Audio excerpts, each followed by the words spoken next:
Retournons, mesdames et messieurs, changeons un peu de sujet avec le secteur touristique. Alors, le tourisme égyptien connaît une forte reprise et on s'attend à ce que 2026 soit une année de relance spectaculaire pour le secteur, notamment grâce à l'importance de l'Europe comme principal marché émetteur de touristes vers l'Égypte.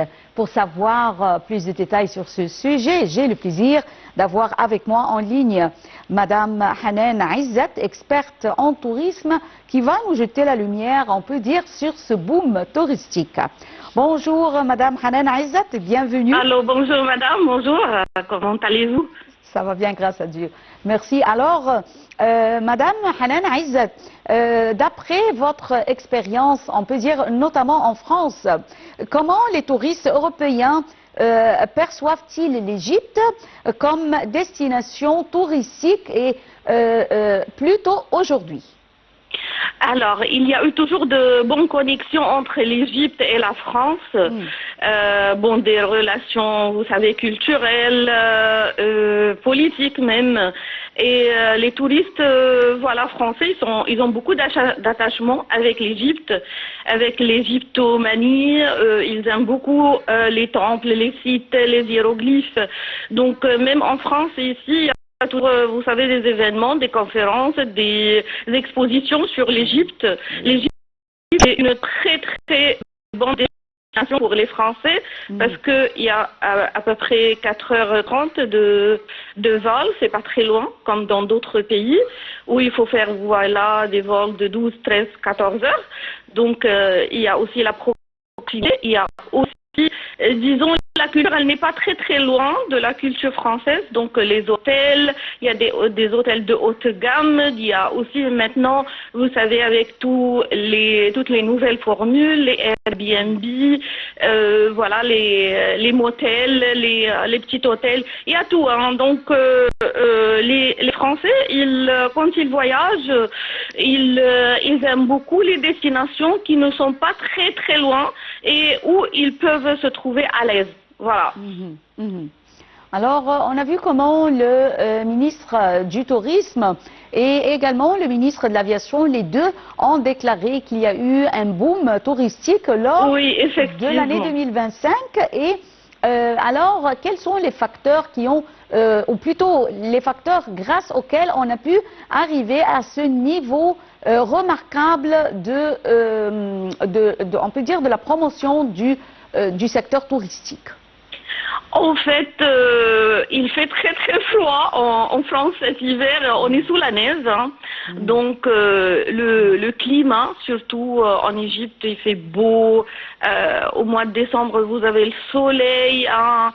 Donc aussi parce que avec bien sûr l'inauguration du GEM, du grand musée égyptien, donc qui a eu beaucoup de marketing en France, on en parlait beaucoup et franchement tout mon entourage, tout le monde il veut aller visiter le GEM. Déjà j'ai eu beaucoup qui sont partis pendant les vacances scolaires pour aller visiter le GEM et là il y a beaucoup de marketing pour l'Égypte.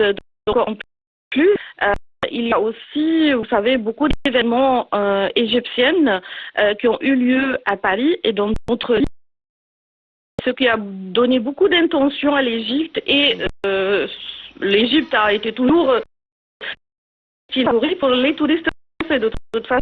Mais avec le musée de la civilisation, avec les nouveaux projets et aussi l'inauguration du GEM, il y a eu aussi beaucoup de gens qui ont été intéressés au voyage.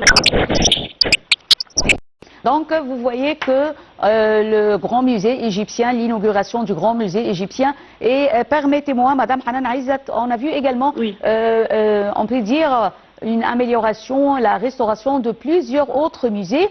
Oui, exactement. Oui, vous voulez dire que ça a aidé le tourisme, ça a aidé le tourisme à prendre son élan et à arriver à ce point? Oui, exactement, parce que même les petits, bon, c'est pas trop petit, hein, les musées régionaux, donc à Sharm el-Sheikh, à Hurghada, les nouveaux projets, tout ça a aidé, voilà, à améliorer, voilà, la vision et puis à choisir la destination aussi. Il y a toujours aussi, vous savez, quand on entend que le pays il est en sécurité, il y a de bonnes stabilités politiques, bon, les gens, ils ont beaucoup de confiance pour voyager vers la destination aussi. Donc, il faut dire que la politique égyptienne, aujourd'hui, elle est très stable et ce qui vraiment encourage à venir. Oui.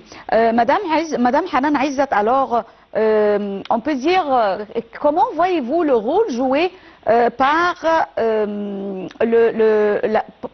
le secteur responsable de la promotion du tourisme numérique, les médias sociaux? Comment voyez-vous ce rôle joué pour l'attraction des touristes? En fait, ça c'est une très bonne question parce que vous savez maintenant, on est dans un monde numérique. Les touristes ils sont toujours, vous voyez, en train de regarder sur Instagram, sur TikTok des vidéos, des choses comme ça. Donc il faut, moi j'ai vu une grande transformation numérique même sur les sites. Par exemple, le site du Grand Musée égyptien. Là, vous pouvez vraiment faire des réservations avec des créneaux. Vous arrivez, vous avez le ticket, vous rentrez tout de suite. En plus, ça c'est vraiment la grande révolution dans le monde de la visite. Parce que maintenant, dans le monde, il y a toujours, vous savez, les plateformes numériques, vous donnez des informations aux touristes, ils peuvent réserver des places, ils peuvent vraiment voir des comparaisons entre les prix, tout ça. Donc je vois que l'Égypte rentre vraiment à grands pas dans ce secteur de transformation numérique. Et ça, c'est très efficace. Alors, je m'excuse, Madame Hanan Aizat, guide touristique, pour cette interruption. Merci d'avoir été avec nous en ligne. Et actuellement, mesdames et messieurs, c'est une transmission en direct du Conseil des députés.